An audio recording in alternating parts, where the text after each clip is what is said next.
চলো ফ্রেন্ড, শুরু করি আজকে আমার মিনি ব্লগ। সকালে উঠে ব্রাশ করে তারপর চা খেয়ে তারপর আমি বানাবো একটা রেসিপি।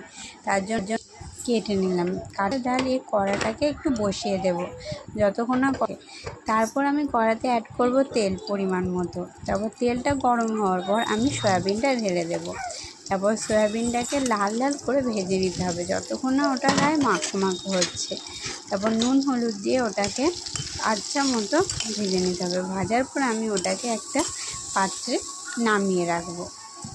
নামিয়ে রাখার পর আবার আমি গ্যাসটা জ্বালিয়ে কড়াইটাকে গরম করে নেব। তারপর অ্যাড করব কাঁচা লঙ্কা আর পটেটো দিয়ে ওটাকে আরও ভালোভাবে অ্যাড করার পর আমি এতে দিয়ে দেব আদা রসুনের পেস্ট।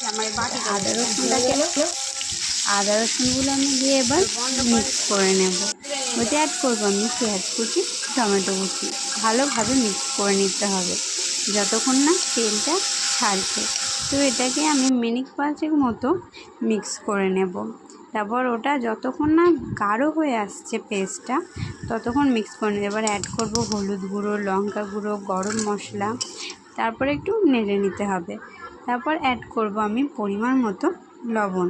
তোমাদের টেস্ট অনুযায়ী তোমরা ব্যবহার করতে পারো।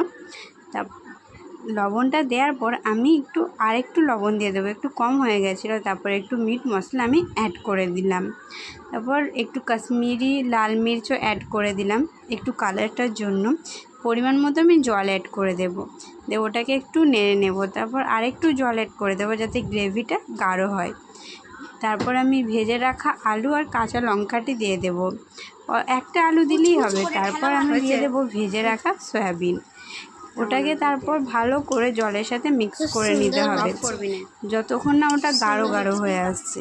তো ওটা মিক্স করার পর আমি আরেকটু জল অ্যাড করে দেব, একদম ঘন ঘন হয়ে যায় যাতে। তারপর আমি একটি পাত্র দিয়ে ওটাকে ঢেকে রাখবো 5 মিনিট মতো। তারপর নামিয়ে আমাদের রেডি সয়াবিনের তরকারি। তো সার্ভ করে এনজয় করো। বাই।